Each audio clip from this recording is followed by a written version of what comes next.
Ebane, mume wa Leila ameingia kwenye mtego wa Rashidi. Sasa tukawa tunajiuliza, je, Rashidi atamlipua mwanaume huyo ikiwa ndani ya gari hilo kuna mwanamke mwingine ambaye hausiki kabisa kwenye huo mpango? Nikakwambia usikose kufuatilia kisa hiki kitamu cha kusisimua cha kuitwa Rise Up, na sasa tumeingia sehemu ya 14. Ebana, karibu. Langu jina naitwa Uncle J Simulizi. Karibu mtu wangu, tupate kujua nini hasa kilichoweza kuendelea. Mission itafanikiwa ya Rashidi ama haitofanikiwa? Mimi na wewe hatujui. Ebana, karibu.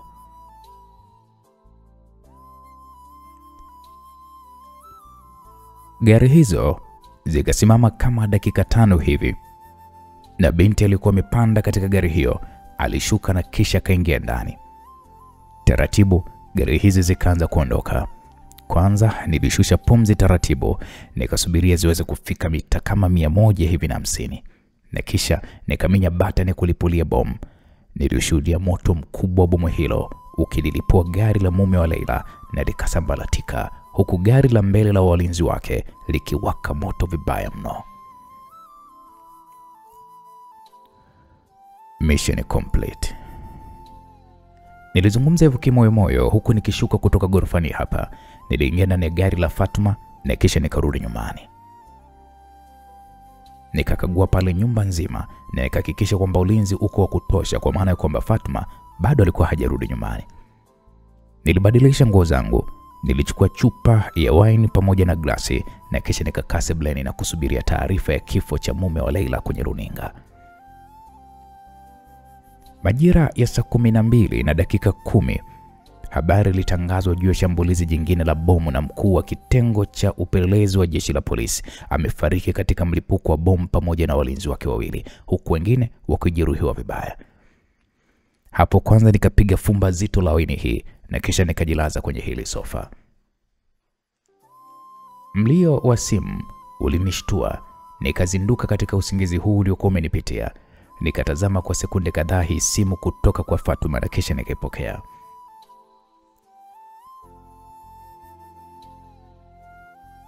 Hey, vipi? Umemkaje? Namshukuru Mungu niko salama. Vipi wewe? Niko poa, niko njiani narudi. Nimekukumbuka kweli kweli ujue. Hata mimi pia nimekukumbuka. Vipi maumivu ya huko chini? Yako vizuri tu, na nilipita hospitalini kusafisha. Na okay, sawa, mimi nimelala tu hapa. Okay, poa mpenzi wangu. Nikakata simu hii ya Fatuma, na baada ya lisali moja Fatuma alifika nyumbani hapa. Kwanza alinikumbatia kwa furaha huku akianza uchokozi wake kwa mapenzi. Hatukuzungumza chochote zaidi ya kuanza kumpa dozi anayostahili, dozi ambayo nina uhakika itakwenda kumpatia kila alichokuwa na kihitaji kutoka kwangu. Hadi tunamaliza huu mtanange, kila mmoja alikuwa amechoka, kwani ulikuwa ni mputo kukata na shoka. Rashidi, naam. Unajua ukiondoka nitapata tabu sana. Kwa nini? Yaani sidhani kama kuna mwanaume anaweza katokea kanifanya kama hivyo unavyonifanya wewe. Kwa kweli unanipa kitu ambacho yaani ninafurahi sana kila ninapokuwa na wewe. Usijali, nitakuwa nakuja. Inabidi niweze kuondoka kama unavyojua. Nimeshamsambaratisha yule mpozi. Kwa hiyo kabla uchunguzi hujapamba moto, basi inabidi niwe nimeshaondoka. Unaonaje tukaondoka wote? Kwa kweli sihitaji tena kuendelea kuishi hapa Lebanon. Nahitaji kwenda kupambana na changamoto za maisha katika nchi nyingine. Hapo kwanza nilimtazama Fatuma kwa sekunde kadhaa usoni mwake. Nikamwambia, ni nchi gani ambayo unapendelea tuweze kwenda? Nchi yoyote yenye usalama. Yaani napenda nitoke kabisa hapa nchini. Unaonaje tukaenda China? China bwana wana sheria ngumu sana. Nchi nyingine bwana, Uingereza ni nchi ambayo inapokea wageni wengi, na wengi wanaweza kuanzisha maisha pale na wakaishi. Wazo zuri. Hebu ngoja, kuna mzee mmoja hivi namfahamu, ni balozi wa Uingereza. Sasa hadi kumpata ni lazima nizungumze na baba. Sawa, nenda tukazungumze na baba. Muage na kupatia baraka zake tafadhali Fatuma. Unajua kama unataka ufanikiwe, basi mimi nakushauri fanya hivyo mpenzi wangu. Sawa, nimekuelewa. Leo nitakwenda kijijini kwake na nitazungumza naye. Akiridhia, asiporidhia mimi nitaondoka tu Lebanon. Ila sitomwambia kwamba unaishi kwangu na una mapenzi na mimi. Na hata kama tukienda huko Uingereza, basi tutakwenda kwa siri pasipo yeye kuweza kufahamu jambo lolote. Na kuhusu hilo ni sawa, ni wewe tu, mimi sina neno. Niambie kazi imekwendaje? Na haikuwa hata ngumu. Ilikuwa ni sawa tunakumsukuma mlevi kwenye korongo. Nina imani kwamba umepata taarifa. Yeah. Nimepata taarifa, ila je, haujaacha ushahidi wa aina yoyote? Niko makini zaidi ya kitu chochote kwenye maisha yangu. Sijaacha ushahidi wa aina yoyote. Sawa mpenzi. Ndugu akasimu wanasemaje? Wanalaani tu kwa mtoto wao kuuawa na magaidi. Na wamenipatia pole sana kwa kumpoteza mtoto, ila nashukuru Mungu kwamba jambo limekwisha. Hicho ndio kitu kilicho bora kwa kweli. Naam, majira ya mchana tukaelekea katika mgahawa wa Fatuma. Lengo la mimi kwenda katika huo mgahawa ni kufuatilia ni kitu gani kinachoendelea nyumbani kwa Leila. Fatuma aliacha maagizo kwa vijana wake na kisha alianza safari ya kuelekea kijijini kwa mzee kama tulivyokuwa tumekubaliana. Mimi nilibaki katika mgahawa huu hadi majira ya jioni, huku nikishuhudia magari mengi ya kifahari yakiingia na kutoka katika nyumba ya Leila. Hey, hivi pale kuna nini? Hapo nilimuuliza mhudumu mmoja wa kiume, yani kana kwamba sifahamu chochote. Kaka, pale ni kwa askari mmoja vimpelelezi mkuu wa maskari. Jana usiku gari yake inasadikika kwamba ilikuwa imetegeshwa bomu, lilipuka na akafia umo kwenye gari lake. Aise, ndio yule naimuona kwenye taarifa za habari. Ya, ndio huyo kaka. Vipi, wameshamzika?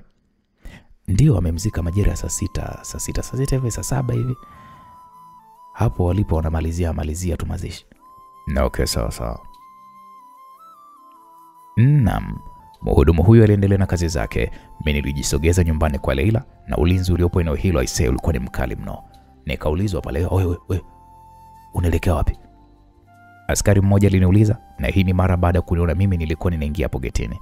Nikamwambia, "Naingia tu humo msibani." "Kitambulisho chako kiko wapi?" Nikatoa pale wallet mfukoni mwangu, nikamkabidhi kitambulisho changu cha uraia wa nchi hii ya Lebanon.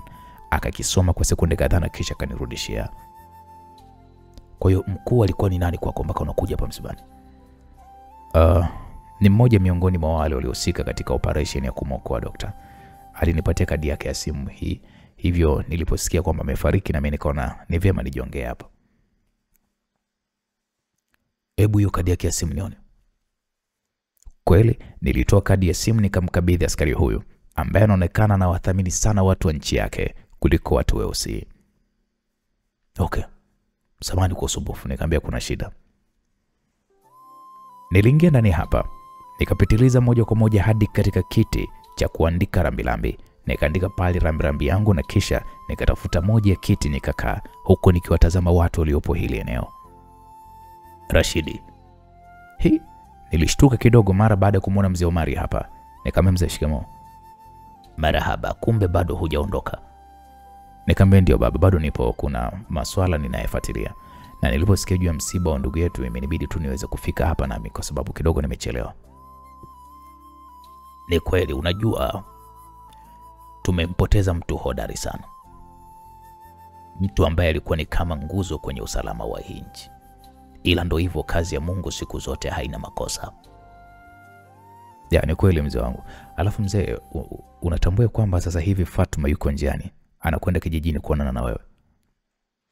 "Fatuma unamzungumzia huyu mwanangu?" "Ndio mzee." "Alafu ngoja nimpigie simu na nimwambie kwamba uko hapa." "Sawa, mwambie asiende kule nyumbani. Mimi kule nilishafunga." Kweli nilitoa simu yangu nikampigia simu Fatuma na nikamweleza kwamba mzee nipo naye. Kwa ikamlazimu Fatuma arudi mpaka mjini. "Hivi ninaruhusiwa kweli kutoa mkono wa pole kwa mfiwa?" "Hali yake haiko vizuri. Unajua amekuwa ni mtu wa kuzimia. Unajua hawa wenzetu ni walaini pale wanapondokewa na wanaume zao kama hivi. ila tofauti na sisi huwa tunajikaza kisabuni pale wake zetu wanapokuwa wamefariki dunia. Yaani kweli kabisa. Vipi, ulikuwa unafuatilia mambo gani hapa mjini? Kwa maana ni wiki sasa imepita ujue, na mimi nikajua wewe tayari utokosha ondoka. Wajua mzee, nilikuwa natazama fursa za kuwekeza hapa Beirut, na mimi nitakuwa ninarudi hapa mara kwa mara kuangalia miradi yangu na kuangalia nyinyi pia. Hapa mimi pameshakuwa kama ni nyumbani mzee wangu. Unajua ni wazo zuri sana endapo utawekeza. Endapo utahitaji msaada wowote, basi usisite kunijulisha. Sawa sawa mzee. Na kama utojali mzee wangu, twende basi kwenye uwekezaji wa binti yako. Japata chakula cha usiku. Unamaanisha nini unaposema uwekezaji wa binti yangu? Mzee, wewe twende ukaone. Kweli tukaondoka eneo hili na mzee Omari, tukafika katika mgawa wa Fatuma. Mzee wangu, unajua huu ni mgawa wa Fatuma, na hawa wote unawaona hapa ni wafanyakazi wake. Fatuma huyu? Ndio mzee wangu. Huamini, muite mhudumu mmoja muulize kwamba mmiliki wa huu mgawa ni nani. Kweli mhudumu akatufuata hapa katika meza tuliyokuwa tumekaa. Samani binti. Bila samani baba. Eti anayemiliki mgawa huu ni nani? Ni bosi Fatuma. Naweza kuonana naye? Aliondoka mchana, sasa sijijua kama atarudi au hatarudi. Okay, nashukuru. Naam, mzee Omar alizungumza huku uso wake ukiwa umetawaliwa na tabasamu sana, na kisha aliendelea kuangaza ndani ya huu mgawa. Unajua nilipita hapa asubuhi, lakini sikufuatilia chochote. Ndio hivyo mzee, Fatuma ameamua kuweza kutafuta njia ambayo yeye anaamini ni sahihi kwa ajili ya kuweza kujitengenezea maisha yake. Naam, tukaagiza pale chakula tunachokihitaji na mhudumu akaondoka. Mzee. Ndio. Nina imani ya kwamba wewe na Fatuma na mapito ambayo mnayapitia kwa sasa. Kwenye kipindi chote ninachoishi hapa Beirut, ninaishi nyumbani kwake. Nimezungumza naye mambo mengi sana kuhusiana na historia yake ya nyuma na historia ya familia yako kwa ujumla. Na alinieleza vitu vingi sana ambavyo hapo awali sikuweza kuvitambua. Naam, sasa wakati naongea haya na mzee huyu, mhudumu akatokea pale chakula mezani akatukaribisha na kisha akaondoka. Nikamwambia mzee wangu, nilichoweza kukigundua kutoka kwa Fatuma ni mwanamke mwenye maono makubwa sana. Maono ambayo yalifichwa na yale maisha uliokuwa umemkuza. Fatuma ana bidii sana katika kutafuta maisha. Haijalishi una utajiri kiasi gani. Ila akiwa kama mwanamke shupavu, anatambua nini anachokifanya, na ndio maana leo hii tumekaa na tunakula chakula kitokanacho na juhudi zake. Kiukweli mzee wangu, mimi ninakuomba sana umsamehe kwa kila alilolifanya kwako. Ni mambo ambayo kama mzazi mimi nina imani kwa asilimia kubwa yatakuumiza na kukukera pia. Ila inabidi umpatie nafasi ya pili. Nafasi ya kuwa binti yako mpendwa. Nafasi ya kumbariki na akafanye kile ambacho anajisikia kwenye maisha yake, ili muunganiko wenu urudi kuwa kama zamani. Unajua nini Rashidi? Ndio baba. Wewe ni baba na una watoto kama jinsi ulivyonyonyesha, si ndio? Ndio, ni kweli. Hakuna mzazi ambaye anaweka chuki juu ya mtoto wake anayempenda.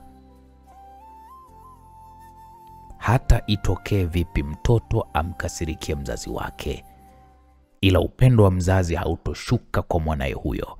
Mimi nampenda sana Fatuma kuliko hata maisha yangu. Na mimi yeye sikumkataza kuondoka nyumbani. Damu yangu mimi, damu yangu halisi, ni damu ya utafutaji, damu ya kujiamini na damu ya kukubali kushindwa. Na ndio maana niliamua kumwacha na kuona nini atakachokwenda kufanya huko mbele ya safari, na matokeo yake ndo haya. Amekuwa ni mtu mwenye kujenga maisha yake mazuri, na nina imani atakuwa ni mwanamke shupavu sana mbele ya wanae. Ya, ni kweli baba, uko sahihi. Naam, wakati tunazungumza tulimwona Fatuma akiingia ndani hapa. Aliangaza na kisha akatuona. Taratibu alipiga hatua mpaka tulipo. Alisimama huku machozi yakimlenga. Taratibu mzee Omari alisimama na kisha wakakumbatiana kwa nguvu na binti yake. Nimekukumbuka sana baba. Na mimi pia nimekukumbuka sana mwanangu. Baba, naomba unisamehe. Ni utoto ndio ulionifanya niondoke nyumbani. Hapana binti yangu.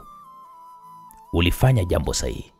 Laiti usingeondoka ungeendelea kuwa mpishi wangu. Ila leo hii nimekuja kula chakula kwenye mgawa wako. Kwa hiyo ni jambo zuri sana. Na nimelifurahia. Hongera sana mwanangu. Nashukuru sana baba. Hapo tulijumuika kwa pamoja kupata chakula hiki cha usiku, huku furaha kati ya Fatuma na baba yake ikiwa imerudi tena. Majira ya saa 3 tukapita msibani kwa ajili ya kuaga wafiwa. Nilipata nafasi ya kumwona Leila akiwa amekaa na wakwe zake, kitu kilichonifanya nishindwe kabisa kumsogelea kutokana na wingi wa watu. Hakuweza kunitambua kama nipo. Tulipohakikisha kwamba tumemaliza kuaga, tulibidi tuondoke na kuelekea nyumbani kwa Fatuma. Usiku wa siku hii, mzee Omari alizungumza mambo mengi sana, akitusihi kuhusiana na maisha tunavyopaswa kuweza kuyaishi. Kwa siku ya leo, kusema ukweli, sikulala chumbani kwa Fatuma, zaidi ya kulala katika chumba changu nilichokuwa nimekabidhiwa siku niliyofika tu hapa nyumbani kwake. Na baba yeye akalala chumba cha wageni. Hatukuonesha dalili yoyote ya kwamba tuna mahusiano ya kimapenzi kati yetu. Naam. Asubuhi na mapema tulianza kufanya mchakato wa safari ya kuelekea nchini Uingereza kwa ajili ya kwenda kuanza maisha mapya. Kutokana na mzee Omari kufahamiana na viongozi wengi, halikuwa jambo gumu kwa Fatuma kupata kibali cha kuanzisha makazi nchini Uingereza. Baada ya wiki moja tukaondoka wote watatu kuelekea nchini Uingereza, huku mimi na mzee Omari tukiwa ni wasindikizaji tu. Tukahakikisha Fatuma amepata nyumba ya kuishi na eneo la kufanya biashara. Mzee Omari alirudi Lebanon na mimi nikakaa Uingereza kwa wiki nzima. Rashidi. Fatuma alinishtua nikiwa niko usingizini. Nilijikuta nikifumbua macho na kumtazama. Rashidi, mambo yametiki. Nimetoka kupima, nina mimba na kipimo hiki hapa kinaonyesha nina ujauzito. Fatuma alizungumza huku akinionyesha kipimo hiko. Na mimba mume wangu. Nina furaha sana. Na imani sasa malengo yetu yanakwenda kukamilika. Ni kweli baby. Inabidi niende Ufaransa na niombe tena visa ya muda mrefu ya kuja kuishi hapa hadi pale mimba itakapokuwa kwenye hali nzuri. Sawa baby, ila tunajua umemiss mama watoto wako ete. Hata wewe pia ni mama watoto wangu. Hivyo una haki na yeye pia ana haki vile vile. Rashidi, nikuombe jambo moja. Naam. Niombe, tunakusikiliza mama.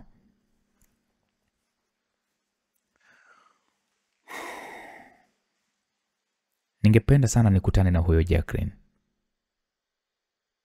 na umweleze ukweli juu ya mahusiano yetu na mtoto wetu huyu ajaye. Unahisi ni rahisi hivyo? Najua sio rahisi, ila ningependa tu iwe hivyo mpenzi. Tafadhali nakuomba.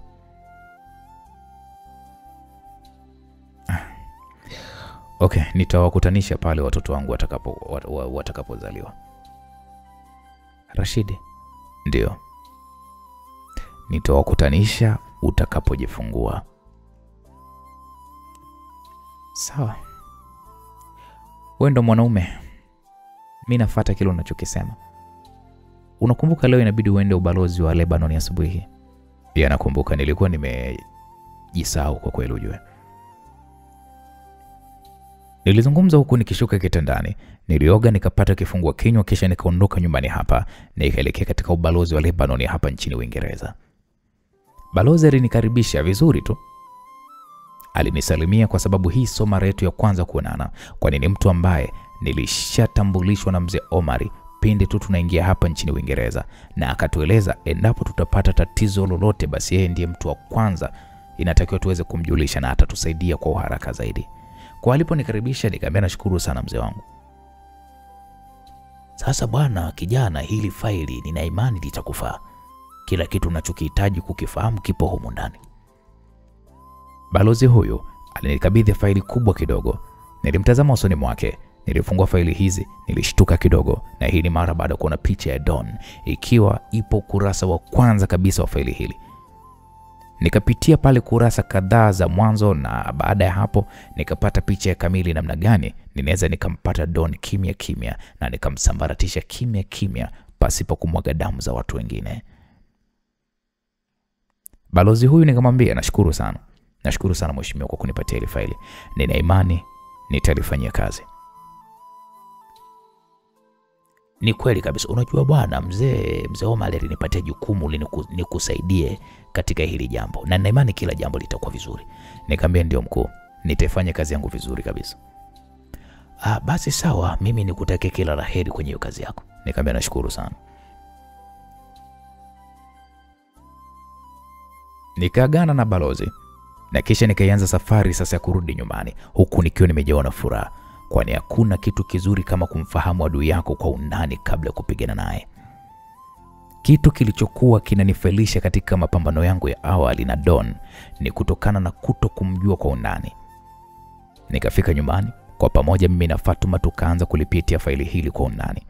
Kutokana Fatuma naye ana uwezo mkubwa kwenye masuala ya ujasusi, akanisaidia mambo mengi kwa kuipanga mipango yangu ya namna gani nitakavyopambana na Don. Baada ya siku 2 za siku nilizokuwa nimepewa kukaa ndani ya hii nchi ya Uingereza, nilianza safari ya kuelekea nchini Ufaransa ilipokuwa familia yangu. Sikumwambia mtu yeyote juu ya safari yangu hii, kwani nilikuwa ninahitaji kuwashtukiza, kuwafanyia surprise. Nilifika nchini Ufaransa, nilikodisha taksi na moja kwa moja nikaelekea ukumbini. Walinzi wanaolinda nyumba hii ya Jacqueline wakasimamisha pale hii taksi getini. Wakamwomba dereva atoe kitambulisho chake. Mimi nikasema msiwaambie kama ni mimi. Nilimwambia mlinzi huyu ambaye alikuwa ananifahamu vizuri sana, akasema sawa mkuu, karibu sana. Nikasema nashukuru. Dereva aliruhusiwa kuingiza gari katika uzio wa hii nyumba ambayo eneo lake ni kubwa vibaya mno. Dereva taxi alisimamisha gari katika maegesho yaliyopo katika hii nyumba. Nilimlipa kiasi chake na kisha mimi nikashusha mizigo yote niliyokuwa nimebeba. Ilishushwa na dereva. Shamsa alitoka ndani huku akiwa kama vile haamini kwa kile anachokiona. Nikaipanua mikono yangu na kumfanya Shamsa nikimbilie. Alinikimbilia kwa kasi na kunirukia. Nilimnyanyua na kumkumbatia. Akaniambia baba umerudi. Shamsa alizungumza huku machozi yakimwagika usoni mwake. Hapo ndipo Jacqueline naye alitoka ndani, akanikimbilia na kunikumbatia kwa furaha. Kwa kweli ni wakati wa furaha kubwa sana kwenye maisha yangu na familia yangu, kwani ni muda mrefu nimekaa mbali na wanangu hawa. Baby, mbona hujatujulisha tuje tukupokee? Nilihitaji mfurahi. Vipi baba na mama wako wapi? Wamekwenda Marcel, ila watarudi usiku. Sawa, na msiwaambie kama mimi nimerudi. Watoto wako wapi? Wako chumbani wamelala. Hapo sote tulipandisha chumbani. Niliingia katika chumba cha watoto wangu hawa mapacha. Niliwakuta kila mmoja amelala kwenye kitanda chake. Kusema ule ukweli ni watoto wazuri ambao wamechukua rangi ya baba na mama.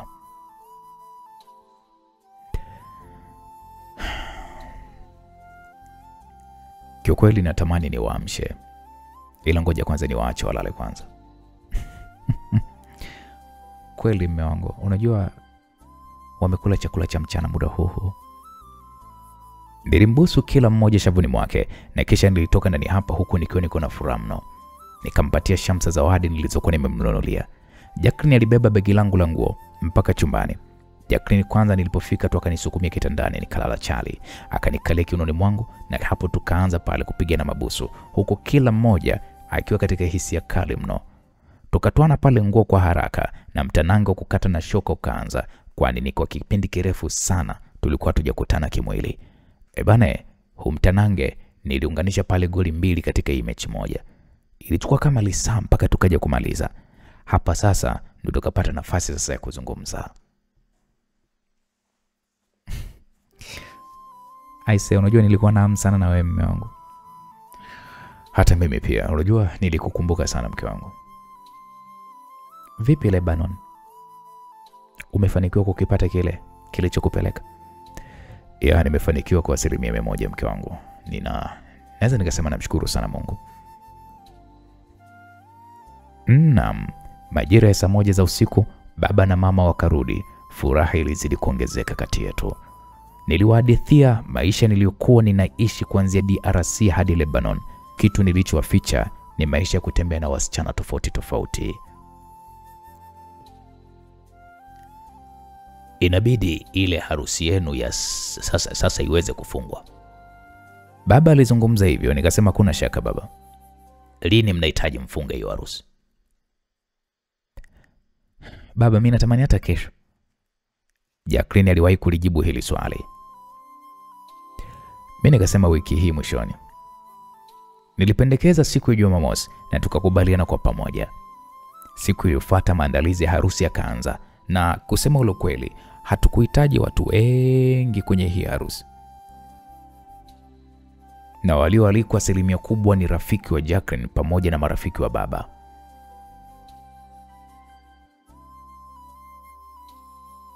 Vipi mzee anakujali? Nilimuuliza swali hili mama yangu huku tukiwa tumekaa katika eneo la kupumzikia. Kiukweli ananijali sana. Furaha ya maisha yangu imerudi na zile shida za nchini Tanzania zote nimezisahau mwanangu. Ni jambo zuri mama kama anakujali. Ni kweli ananijali.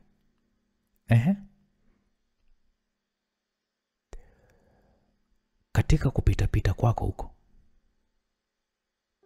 hujapata mjukuu mwingine? Kwa maana ya kwamba nyinyi wanaume nyinyi mnapita sehemu nyingi sana. Mama alizungumza huku akiona tabasamu. Kwanza nilishusha pumzi na kisha nikamtazama. Nikamwambia nisiwe mnafiki mama. Kuna binti moja anaishi hapa Ufaransa anaitwa Fifi. Nilipoondoka nilimwacha na mimba yangu. Hivyo na imani ya kwamba atakuwa na mtoto wangu. Kuna binti moja nilikuwa na Lebanon, naye ana ujauzito wangu na tunatarajia kupata mtoto.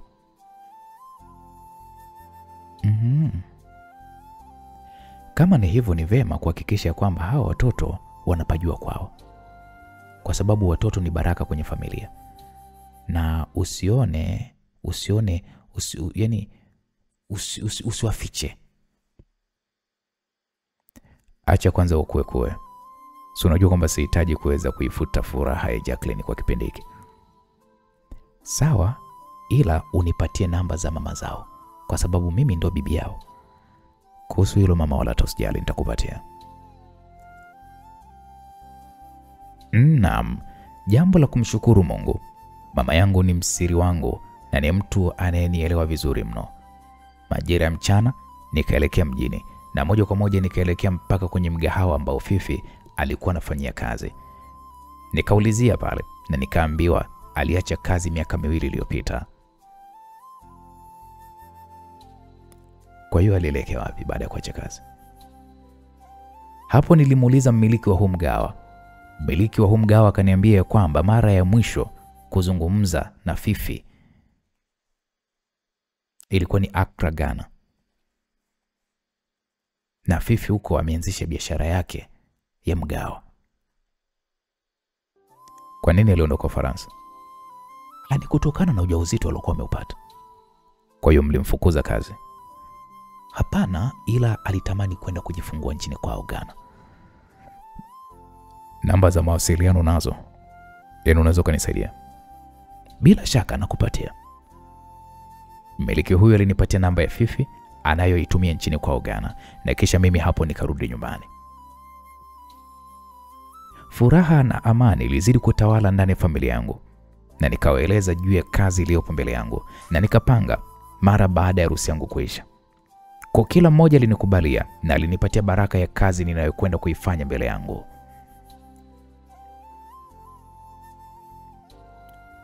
Baby, Naam. kazi hii inayokuja itachukua muda gani?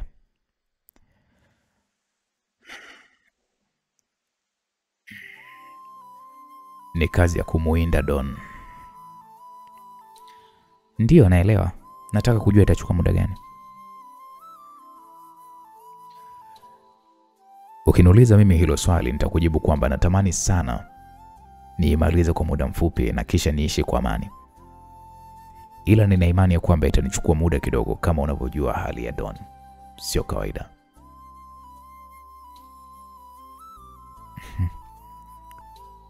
Nikombe tu uwe makini, kwa maana ya kwamba furaha ambayo watoto wanaipata kwa sasa kwa kukuona wewe, basi ninatamani furaha hii iendelee kipindi chote cha maisha yetu. Amen. Mwenyezi Mungu abariki. Naam, msikilizaji, siku ya sherehe ya harusi yetu iliwadia. Wageni waalikwa ambao ni matajiri wakubwa sana duniani walihudhuria kwenye hii sherehe yetu ya kifahari ambayo ulinzi wake ninaweza nikaufananisha na ulinzi wa Mheshimiwa Rais wa Marekani. Nisikilize Jacqueline. Sitoacha kukupenda. Nitakulinda. Nitakuheshimu na kukujali hadi kifo kitakapoweza kunichukua. Nilimwambia mke wangu maneno hayo huku tukiendelea kucheza muziki wa taratibu, huku tukiwa tumekumbatiana. Maneno yangu yalimfanya Jacqueline kulengwa na machozi. Hata mimi ninakupenda sana Rashidi wangu. Umenifanya leo niwe mwanamke wa kuheshimiwa na kila mtu. Asante kwa kuja katika maisha yangu. Naam. Baada ya sherehe tukaelekea Spain kwa ajili ya mapumziko ya wiki moja. Wiki moja hii ya mapumziko tukaitumia kuweza kufurahia mimi na mke wangu kisawasawa, na nikahakikisha ndani ya wiki nzima Jacqueline anafurahi kuliko kipindi chote ambacho ameshawahi kuishi na mimi.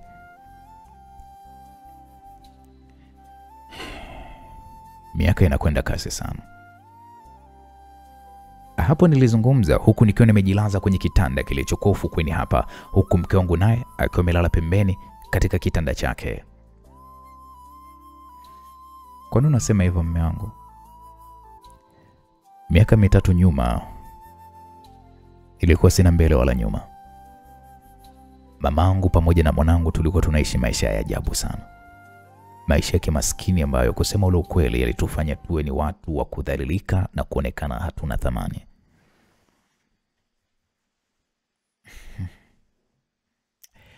Usikumbuke ya huko mume wangu. Hayo maisha yameshapita. Ni kweli yamepita. Ila ni maisha ambayo sitamani kurudi mimi na familia yangu kwa sasa.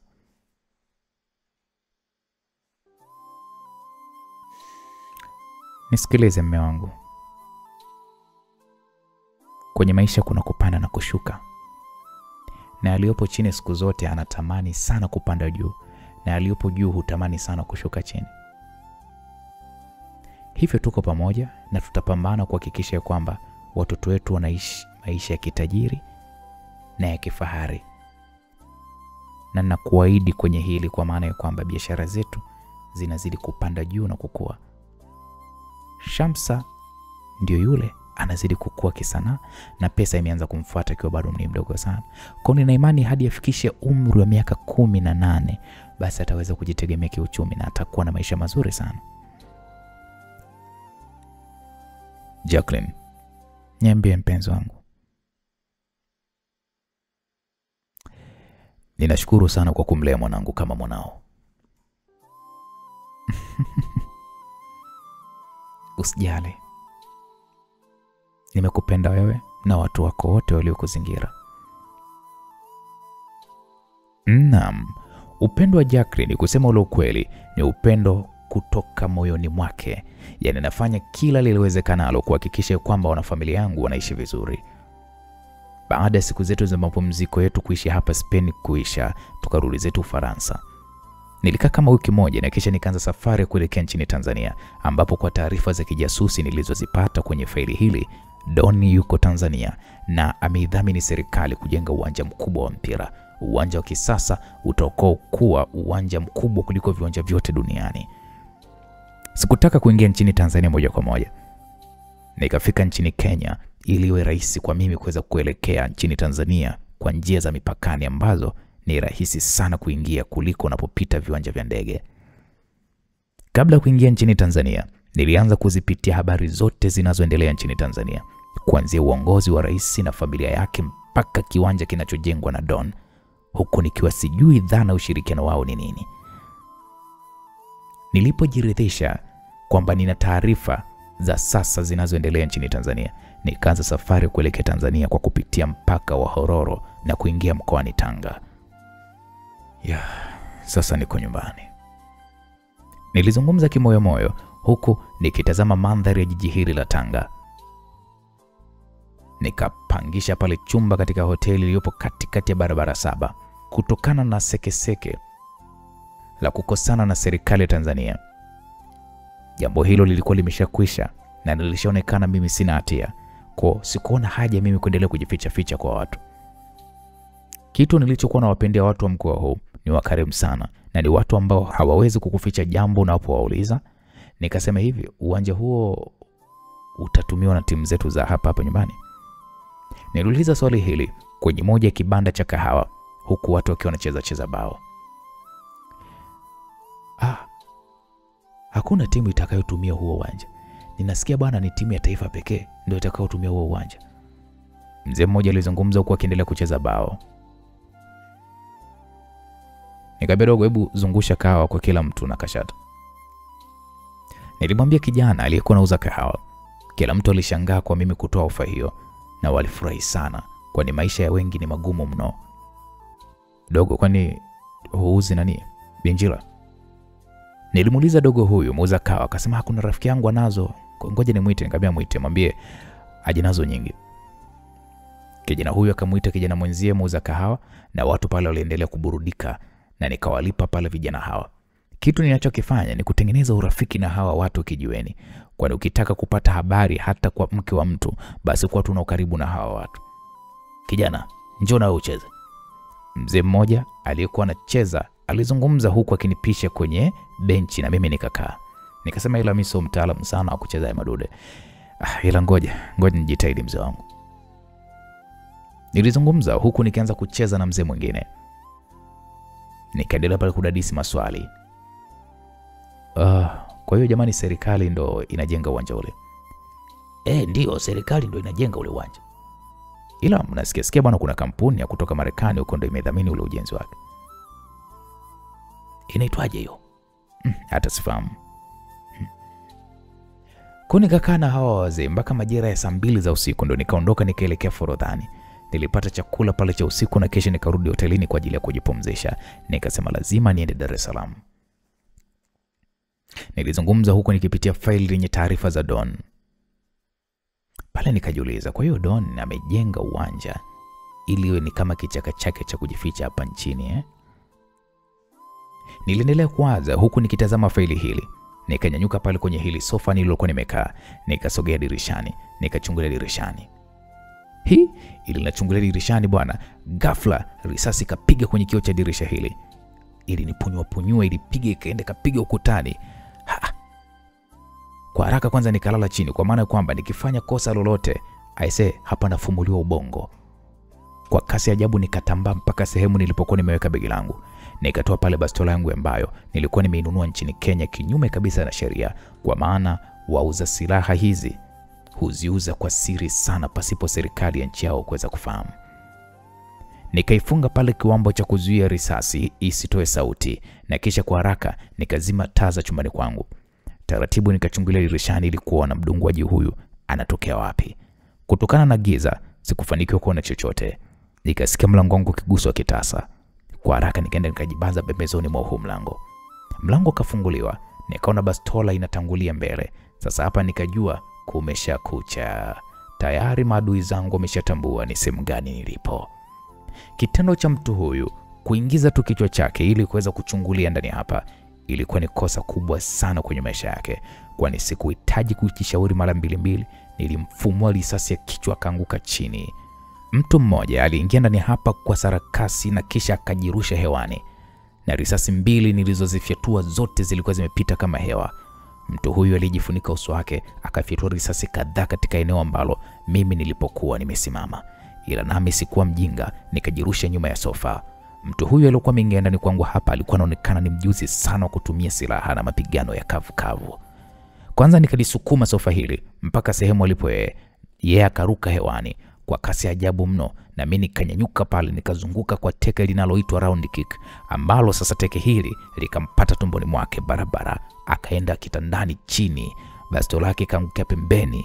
Kutokana na kwamba nilikuwa nahitaji kujua wameagizwa na nani, sikuhitaji kabisa kumpiga risasi, zaidi tu nilikuwa nahitaji kupigana naye mkono kwa mkono mpaka nimzidi.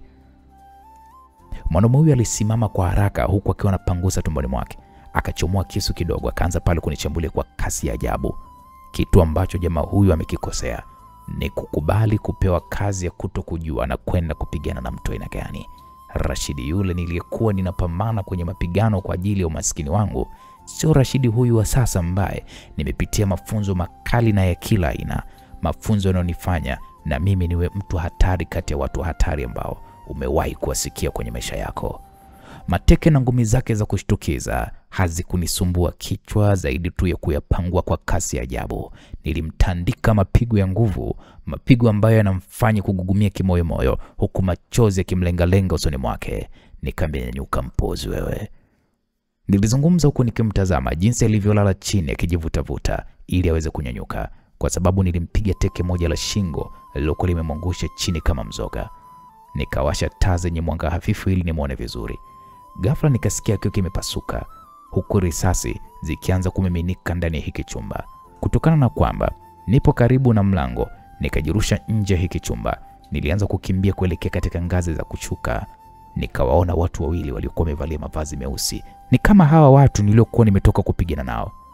Wao wakawa wanapandisha kwa kasi katika hizo ngazi. Nikasema shit. Nilizungumza huku nikichomoa pale bastola yangu kiunoni. Mashambulizi ya bunduki si yakaanza. Watu hawa dhahiri shairi walikuwa wanaonesha wamekuja kwa ajili ya kuniua. Uwezo wangu wa kutumia silaha na shabaha nilikuwa nimejifunza haikunimalizia risasi, kwa sababu kila risasi nilokuwa ninaifyatua ilikuwa inaondoka na mtu. Nikaokota bunduki mmoja wa watu hawa waliokuwa wamenishambulia, nikaanza kushuka kwenye ngazi hizi huku niko makini mno. Jambo la kumshukuru Mungu, bunduki hizi zilikuwa zimefungwa viwambo vya kuzuia sauti ya risasi. Hivyo mashambulizi yote yalikuwa yanaendelea kimya na hakuna mgeni katika hoteli hii aliyesikia chochote. Nilifika mpaka ghorofa ya mwisho, nikachungulia eneo la mapokezini. Nilimwona mhudumu wa kike alikuwa yuko busy tu na simu yake na alikuwa hana anachokijua. Nikaificha hii bunduki na kisha nikamfuata. Nikamwambia, samani, kuna watu umeona wakipandisha ghorofani? Saa ngapi? Nikamwambia muda huu. Hapana. Mbona mimi nipo toka ule muda uliporudi na sijaona mtu yote aliyepandisha ghorofani wala kuingia ndani ya lift. Mhudumu huyu alizungumza kwa kujiamini, na hapa ndipo nikapata picha ya kwamba watu hawa walikuwa wakinifuatilia kimya na wao wamechukua vyumba katika hii hoteli. Ghafla tukaona gari nyeusi aina ya Toyota Noah ikafunga breki nje hii hoteli. Kutokana na kwamba mlango wake ni wa kioo, tulishuhudia watu wenye bunduki na waliokuwa wamezifunika sura zao wakishuka ndani ya gari, na waliponiona tu wakaanza kufyatua risasi mfululizo. Nikajirusha ndani ya eneo la mapokezi lililokuwa limejengwa vizuri tu. Mhudumu huyu alianza kupiga kelele za uoga. Nikamlaza chini huku nikishika vizuri bunduki hii aina ya CAR-15 203. Nikamwambia piga simu polisi. Nilimwambia dada huyu wa mapokezini huku nikiamini kabisa ya kwamba watu hawa sio askari. Milio ya risasi ya watu hawa ilizidi kuwachanganya watu. Nikachuchumaa chini huku nikitoa magazini ya bunduki hii. Nikakuta zikiwa zimebaki risasi 2 na watu hawa bado walikuwa wanaendelea kushambulia kisawasawa. Ghafla wakarusha bomu aina ya flashbang ambalo linakufanya upate kelele inayoumiza masikio na kufanya mwili ufanye zzz kwa muda. Nikasema shit. Nilijikaza huku nikisikia masikio yangu yakipata maumivu makali sana ya kelele za bomu hili. Nikachomeka pale magazini ya bunduki hii, nikaikoki. Watu wawili waliokuwa wametangulia kuingia humu ndani wakiamini kabisa ya kwamba katika sekunde hizi chache basi wameweza kunidhuru kwa bomu hili. Nikawatungua kwa risasi hizi mbili zilizosalia, na kisha kwa kasi ajabu nilichoma bastola yangu kiunoni. Nilianza kuwashambulia wengine wawili waliokuwa wamebaki nje, na kwa bahati nzuri au mbaya walikuwa wamesimama nje ya noa hiyo wakiimarisha ulinzi. Risasi zangu ziliwapata vifuani, wakaanguka chini.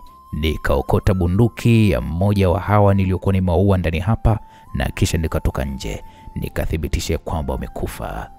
Watu katika huu mtaa walikuwa wametawanyika kufanya mtaa huu huko kimya. Nilimvua mmoja wao earphone waliokuwa wanawasiliana, nikaeva masikioni mwangu. Nikasikia sauti ambayo ni ngeni kabisa masikioni mwangu ikisema, nipe ripoti, mmemuua. Ghafla nikasikia sauti ambayo pia ni ngeni masikioni mwangu ikisema, bado. Nami nikaongezea kwa kusema, bado. Lakini mimi nilijibu kwa sauti tofauti kidogo, huku nikiwa nachungulia ndani ya gari hili, lakini sikuweza kumwona mtu wa aina yoyote. Ghafla nikashtukia risasi ikipiga katika kioo cha pembeni ya gari hili. Hapa sasa nikapata nafasi ya kujua mdunguaji yuko kwenye ghorofa gani. Nikasema, mpuzi wewe, utanijua unijui. Nilizungumza huku nikianza kukimbilia kwenye ghorofa hilo kwa mwendo wa kasi sana, huku nikijificha mdunguaji huyu asiweze kuniona. Niliingia katika mlango wa ghorofa hili, nikaanza kupandisha kuelekea juu kabisa. Nilifika katika ghorofa ya 5, ambapo ndipo ghorofa ya mwisho. Kwa tahadhari ya hali ya juu, nilifungua mlango wa mwisho kabisa unaoelekea eneo la juu katika ghorofa hili. Kwa umakini nikaingia, huku nikifunga taratibu. Nikaona kamba nyingi za kuanikia nguo zikiwa ziko eneo hili, huku nguo nyingi zikiwa zimeanikwa. Ghafla risasi ikapenya katika bega langu la mkono wa kushoto. Nilijikuta nikianguka chini, huku nikitoa ukelele wa maumivu makali mno. Hapo ndipo nikamwona mwanaume mrefu mwenye bunduki kubwa yenye uwezo wa kumpiga mtu kwa umbali mrefu akisimama mbele yangu. Nikasikia akisema, mkuu, nimempata. Mwanaume huyu alizungumza huku akininyoshia bunduki yake hii, huku akinipa ishara ya kuisukumia kwa mbali bunduki nilikuwa nimeishika. Siwezi kukamatwa kibwege namna hii. Nilizungumza kimoyo. Nilimpiga mtama wa kisawasawa, tena mtama wa kumshtukiza. Jamaa alienda chini mzima. Nikachoma bastola kiunoni mwangu kabla hata hajasimama, kabla hata hajafanya chochote. Nikamtandika risasi ya kichwa, nikamwaga ubongo.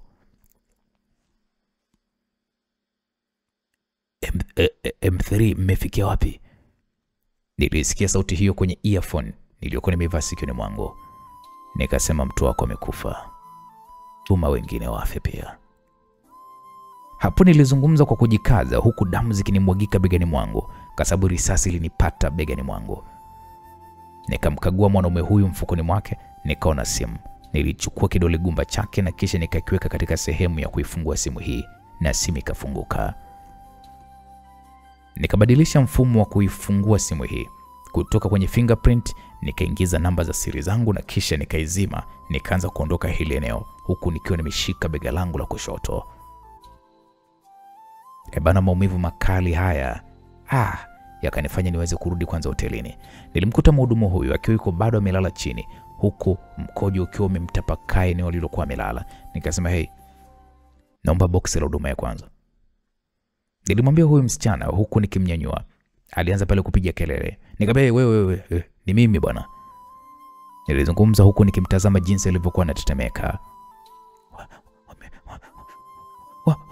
Wamekufa? Nikamwambia ndio. Mhudumu huyo alinitazama kwa mshangao jinsi nilivyokuwa namwagikwa na damu. Alifungua moja draw, akatoa kibox cha first aid chenye vifaa za huduma ya kwanza. Nifanyaje? Binti huyo alizungumza huku akitetemeka. Nikampa ishara afungue boksi hili. Mara baada kulifungua, nikalitazama kwa sekunde kadhaa. Nikamwambia, una whisky yoyote kali? Ndio. Nikamwambia, niletee. Nilizungumza huku nikijihisi kizunguzungu kwa sababu damu ilikuwa inanimwagika ni nyingi mno. Mhudumu huyu alikimbilia anapopajua yeye mwenyewe.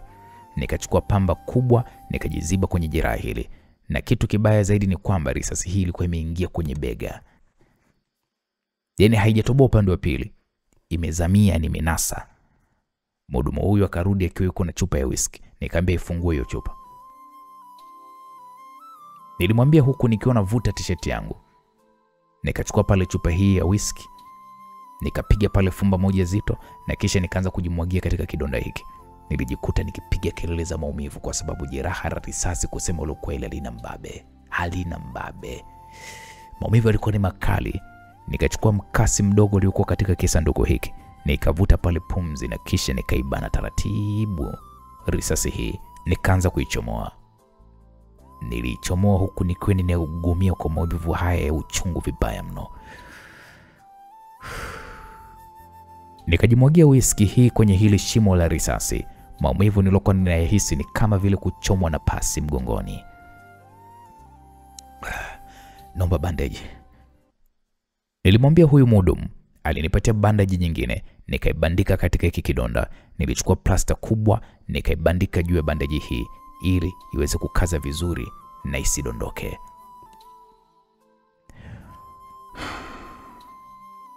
Umepigia simu polisi?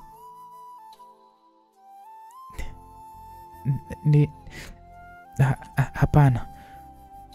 Wapigie simu polisi na ueleze kilichotokea. Sasa sawa. Nilizungumza huku nikianza kutembea kwa mwendo kuyumba kuelekea chumbani kwangu. Utaanguka kaka. Mhudumu huyo alizungumza huku akinisaidia kunishika kiunoni mwangu. Tuliingia ndani ya lift na taratibu tukaanza kupanda juu. Tukafika karibu kabisa na chumba changu. Nilichoma bastola kiunoni, nikamwambia kaa nyuma. Nilimwambia huyu mhudumu huku nikianza kutangulia kuingia ndani ya hiki chumba. Nilimkuta mtu niliyekuwa nimempiga akiwa yuko bado chini na alikuwa mzima. Nikampiga risasi 2 za mgongoni. Nikamruhusu mhudumu huyu aweze kuingia. Nilawasha taa na kumfanya huyu mhudumu macho yamtoke. Hawa ni majambazi? Ndio. Nilizungumza huku nikiwa nafungua kabati, nikatoa pale begi langu la nguo. Nikamwambia naomba hilo faili hapo. Nilizungumza huyu mhudumu akinipa faili yenye maelezo ya Don, na kisha nikavaa shati langu. Asante sana. Mhudumu huyu hakika alizungumza huku akinitazama usoni mwangu. Nikamwambia asante nini? Kuokoa maisha ya watu kwenye hiyo hoteli. Haki ya Mungu, wangeniua wale. Nahitaji kutoka nje ya hiyo hoteli. Nisaidie. Nilizungumza kwa sauti ya unyonge, kwani nguvu za mwili zimeniishia kabisa kutokana na kumwagikwa na damu nyingi. Tukatoka kwa pamoja nje ya hiyo hoteli huku akiwa amenishika mkono wangu. Nahisi kufa. Nilizungumza kwa sauti ya kukata tamaa huku nikianza kuona maruelue, na ghafla nikajikuta nikianguka chini. Nilisikia tu sauti ya mhudumu kwa mbali akiniita, ila sikuweza kuitikia, na baada ya muda sikusikia chochote. Hivi wewe unamjua huyu? Huyu unamjua mpaka unamleta kwako? Unajua una hatari wewe. Hapo nilisikia sauti za kike zikibishana. Sawa, japo simjui, ila ukaka ameokoa maisha yangu. Wale majambazi wangeniua. Sasa hivi ungekuwa unaongea na mimi hapa. Nilisikia sauti ya mhudumu wa hoteli. Wewe, hata kama ila mtu amepigwa risasi hivi, unahisi itakuwaje akifa hapa na huduma ya kwanza hajapatiwa? Bwana, mimi nimekushirikisha kama rafiki yangu, ila sasa nakuona unipi support yoyote ile. Ondoka kwangu na ole wako, umwambie mtu kama kuna mtu ndani kwangu. Utaniambia. Naondoka, ila ukweli nimekwambia, huyu akikufia huyu, utanitafuta. Toka bana, usinitibue kichwa changu mimi, toka. Mhudumu wa hoteli hiyo alizungumza kwa msisitizo. Nilisikia mlango ukifunguliwa na kufungwa. Hapo nikafumbua macho yangu na kumtazama binti huyu mwembamba kiasi, ila alikuwa na uzuri kipekee.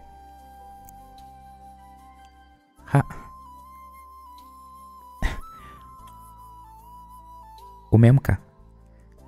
Alizungumza kwa kitabasamu. Akasogea hapa nilipokuwa nimelala. Nilitazama chumba hiki ambacho kilikuwa kina sofa ya watu wawili, TV ukutani, meza ndogo, feni na baadhi ya ndoo za maji pamoja na mabegi ya nguo. Nikamsalimia huku nikitabasamu, nikamwambia mambo. Safi. Kiukweli asante Mungu umeamka. Kwa hiyo unajisikiaje? Kichwa kinaniuma. Hapo taratibu nikakaa kitako huku maumivu yakiwa yako mengi kweli mwilini mwangu.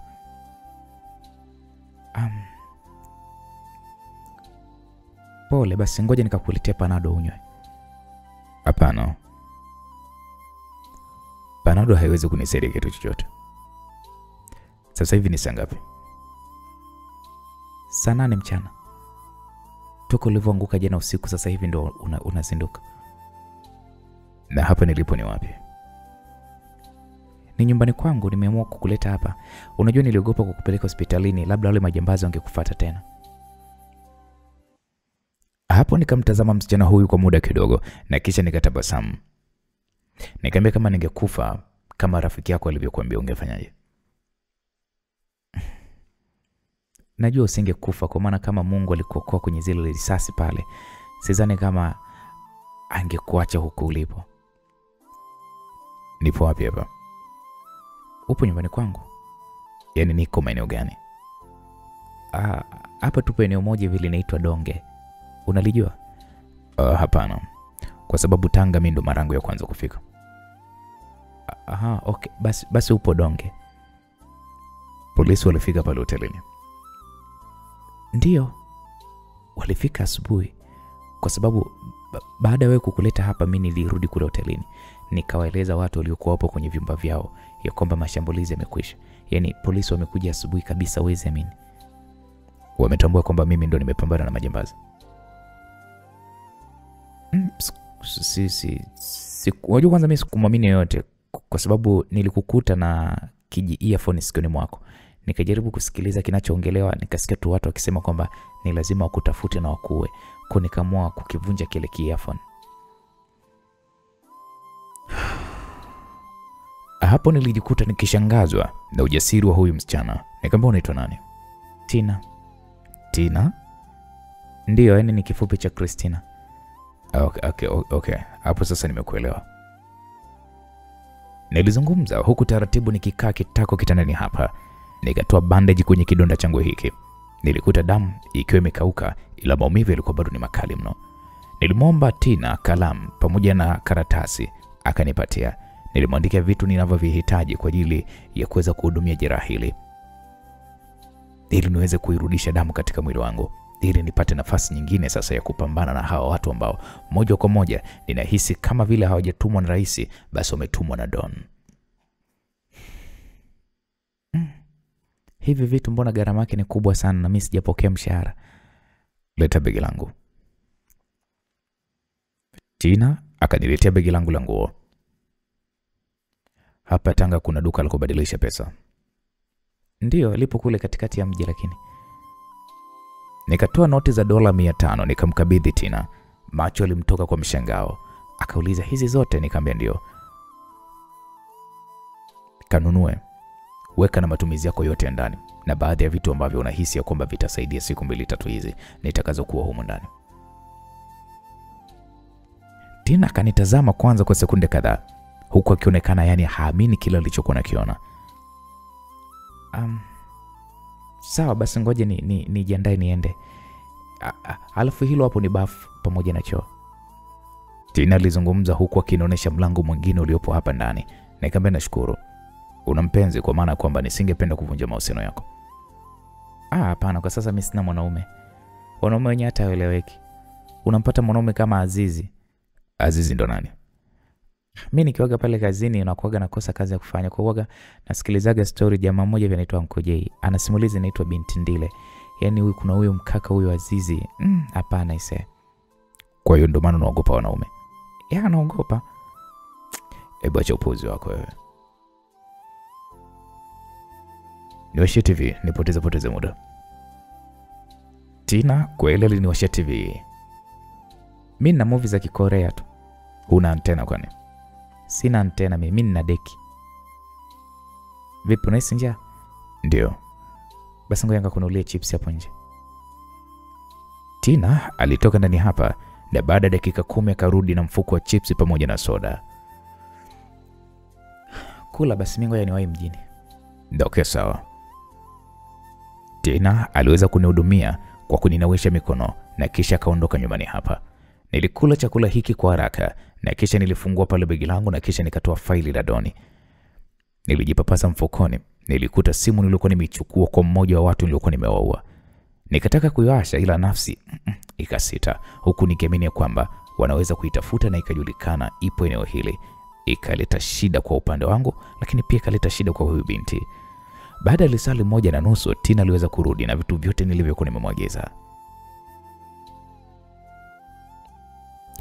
Inabidi uwe nesi sasa. Ete? Ya. Inabidi unisafishe kidonda na kisha uniweke dawa na kisha ukifunge. Hii kazi yake ni kusafisha kidonda. Utaweka dawa hii na kisha naomba hivyo vidonge ninywe kwanza. Nilimpatia maelekezo Tina ya dawa anazopaswa kuweza kunihudumia. Nilimeza dawa ya kupunguza maumivu na kisha shughuli ilianza. Kwa ajili ya kuweza kuhakikisha kwamba nasafisha hiki kidonda. Alipomaliza nilichukua sindano maalum ya kushona vidonda na kisha nikaanza kujishona mimi mwenyewe. Kawe kaka una roho ngumu. Mimi ni mwanaume. Hata kama ni mwanaume ila soko huo ujasiri ulionao, wangekuwa ni wanaume wengine sasa hivi hapa wangekuwa ila unajihudumia wewe mwenyewe. Nilitabasamu tu. Nilimaliza pale kushona kidonda hiki na kisha nikafunga bandage. Nikafunga bandage mpya yenye dawa na kisha nikaweka plasta kadhaa. Nilichukua pale bomba la sindano nikavuta dawa ya kutoa sumu ya risasi mwilini. Hebu nifunge hapa alafu kaza. Nilimweleza Tina, akanifunga pale mkanda wa kamba ngumu eneo la msuri na kisha taratibu nilijichoma sindano kwenye mshipa. Nilianza kusukuma dawa hii taratibu. Nikamaliza zoezi la kujichoma dawa hii na kisha nikasema sasa hapa itachukua muda mchache tu itapoa. Dawa ya kukausha vidonda kwa haraka niliyokuandikia umeipata? Ya si hapa. Basi usiku utanichoma sindano hii kwenye makalio. Utaweza? Wewe kaka wewe. Nimekuuliza swali utaweza? Nitajaribu. Hivi unaitwa nani kwa maana kwamba sijakufahamu jina lako? Naitwa Rashidi. Rashidi? Ndio. Mbona unaguna? Kama sura yako nilishakuiona mwaka jana sijui ni kwenye TV kama vile unatafutwa ila baada ya muda wakadai kwamba kesi imefutwa. Ndio nilisingiziwa. Hapo sawa. Wewe ni Mtanzania kweli wewe? Ndio mimi ni Mtanzania. Unaishi wapi? Dar es Salaam. Okay. Sawa. Tina alinitazama usoni mwangu kwa dakika kadhaa huku akionekana kama anawazia jambo fulani hivi. Mimi nitakuwa nakuita Chidi kama kifupi cha Rashidi. Hakuna shida. Hivi unafahamu uwepo wako hapa ni hatari kwangu pia? Nitaondoka leo. Hapana, sijakwambia uondoke, ila nimekueleza tu ya kwamba wewe kuwepo hapa ni hatari hata kwangu pia kwa maana kwamba sikufahamu vizuri na ikiwa ulikuwa kwenye rekodi ya kutafutwa kama gaidi na isitoshe jana pia wale watu walikuvamia ikiwa sitambui walikuwa na shida gani kwako. Tina. Nashukuru kwa kunisaidia. Nitaondoka na sihitaji wewe kukuweka matatizoni. Hapana, mimi sihitaji uondoke. Ili hali kidonda chako bado hakijapona. Ila nilikuwa tu nahitaji kukufahamu vizuri Chidi. Si unajua binadamu sisi usijue kapata tatizo nikashindwa hata pa kukupeleka. Siwezi kupata tatizo na wala hata usijali. Sawa. Naona chumba chako ni kidogo. Nitakuwa ninalala kwenye sofa na wewe ulale kitandani. Okay, poa. Hapo tukaendelea kutazama filamu hii ya Kikorea hadi majira ya usiku na Tina alienda chakula na kwa pamoja tukala hiki chakula. Huwa ninasikia sifa moja ya wanawake wa Kitanga ya kwamba wanajua kupika. Basi leo hii nimethibitisha huko vizuri sana kwenye chakula. Kweli? Ndio. Chakula chako ni kitamu sana. Nashukuru. Asante pia kwa kunipikia chakula kitamu hivi. Na pia nashukuru kwa kula. Ngoja nikuchemshie maji ya kuoga na kisha nikuchome sindano hiyo ulosema. No, okay, sawa. Tina alienda pale maji ya kuoga na akaingia na ndoo ya maji hayo bafuni. Niliingia bafuni nikajikuta nikishangaa mara baada ya kukuta maji yakinukia iriki. Ikabidi nifungue mlango nikachungulia. Nikamwambia besti, mbona maji yananukia iriki? Hujazoea eh? Ndo mambo kitanga hayo Chidi. Kwa hiyo nioge. Ya, au nataka nije kukuogesha? Tina alizungumza huku akinitazama kwa macho fulani vya kulegea. Nikamwambia kama utojali njoo niogeshe mama. Tina alitabasamu na kisha akaninyoshia kidole kimaanisha kwamba dakika moja. Mimi nikarudisha mlango na kweli baada dakika moja Tina aliingia ndani hapa akiwa na kanga moja tu. Sasa unaogaje ukiwa kuna nguo ndani? Mimi ni mgonjwa, nivue tu hamna shida. Nilimjaribu Tina kwa kumweleza hivyo na kweli hakusita kuivua nguo yangu. Taratibu alimshika pale askari wangu huku akiwa anamrusha. Akasema ngoja nikuoneshe jambo. Tina alizungumza hivyo na kisha taratibu akachuchuma. Alianza pale kufanya ya kwake. Alianza pale alalala tala. Tina alizidi Kiukweli nilikuwa najisikia raha sana. Kamchezo kalifanyika. Mwili mzima ulikuwa ukinitetemeka. Hapo akatulia kama kwa dakika kadhaa huku akiwa anasikilizia na yeye.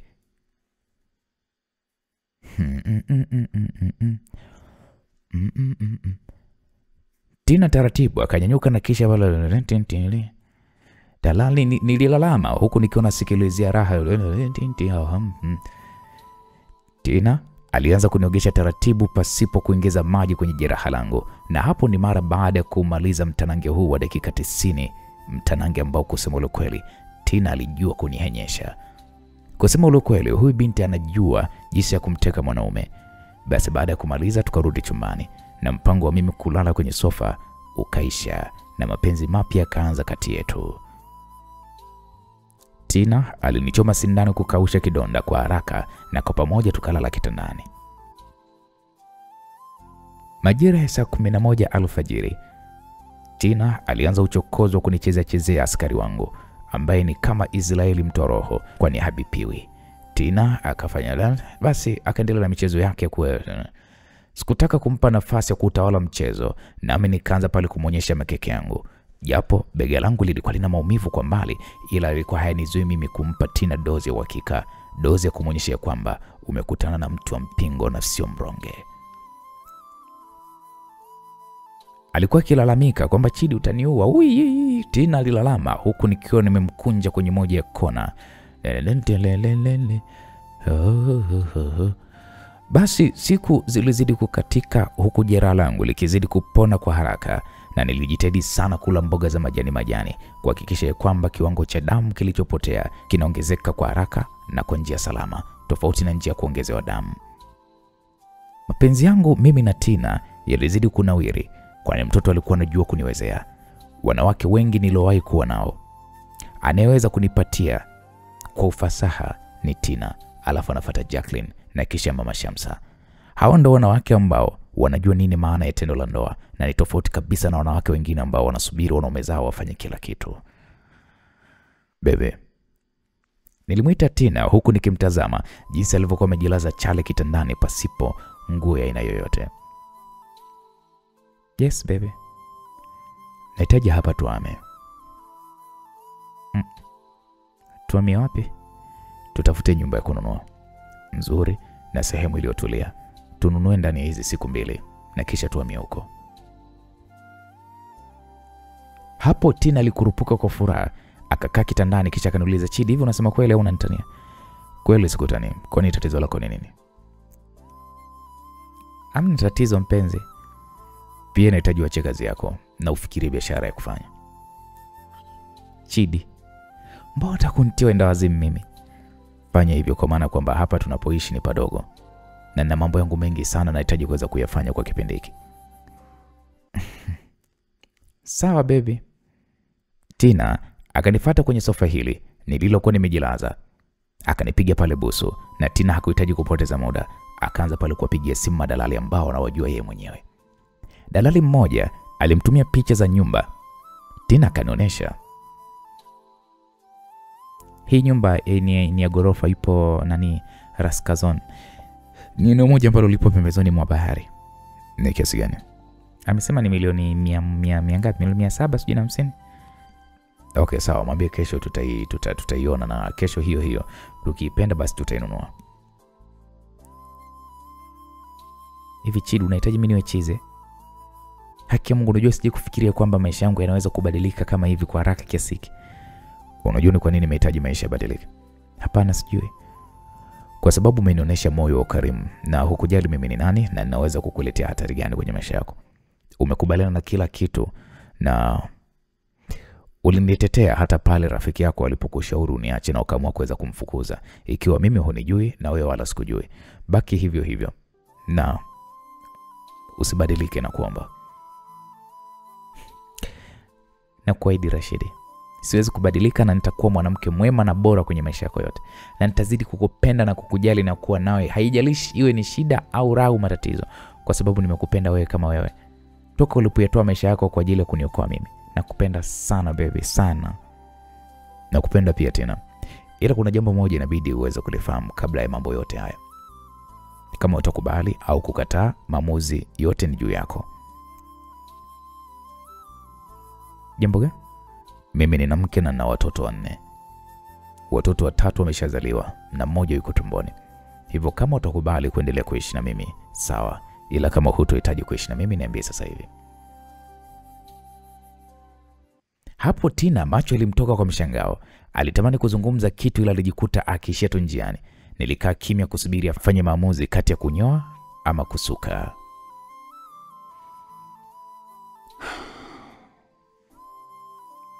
Chidi. Naam.